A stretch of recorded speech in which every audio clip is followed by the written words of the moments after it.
2 दिवस मुंबईसह उपनगरांमध्ये पावसाने थैमान घातलेला आहे आणि याचा थेट परिणाम मुंबईची जीवनवाहिनी मानल्या जाणाऱ्या लोकलवरती पडलेला आहे आणि लोकल मागील 2 ते 3 तासांपासून ठप्प आहे।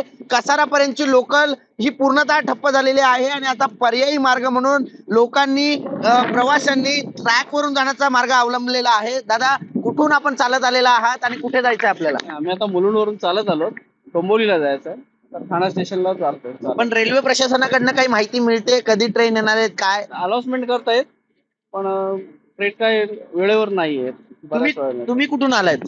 मी अंधेरीवरून आलेलो आहे, आता डोंबिवलीला चाललेलो आहे। ट्रेन नसल्यामुळे आम्ही पायी ह्या ट्रॅक मधून चालत चाललो आहे।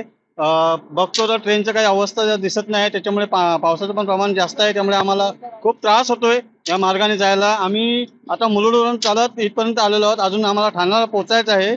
तरी ही अशी अवस्था आहे आणि मला वाटतं ट्रेनची काय अजूनही त्यांनी पूर्तता केलेली नाही किंवा ट्रेन चालू झालेल्या नाही आहेत। नक्कीच एकंदरीत पाहायचं झालं तर या ठिकाणी लेडीज देखील आहेत, म्हणजे महिला देखील आपण पाहतोय की या ट्रॅक वरून चालत चाललेल्या आहेत। रेल्वे प्रशासनाकडून कोणत्याही प्रकारे उत्तरे जी आहेत ती दिली जात नाहीयेत। रेल्वे 2 ते 3 तास उशिराने धावत आहेत आणि महिलांना देखील या ट्रॅक वरून प्रवास करावा लागत आहे। ताई, कुठून आलात तुम्ही आणि कुठे जायचंय?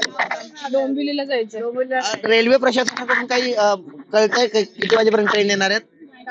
काहीच नाही। कारण महिला म्हणजे गृहिणी असतात, घरी गेल्यानंतर स्वयंपाक देखील करायचा असतो। हो आम्हाला अजून काय आयडिया सांगितलीच नाही केवळ आम्हाला।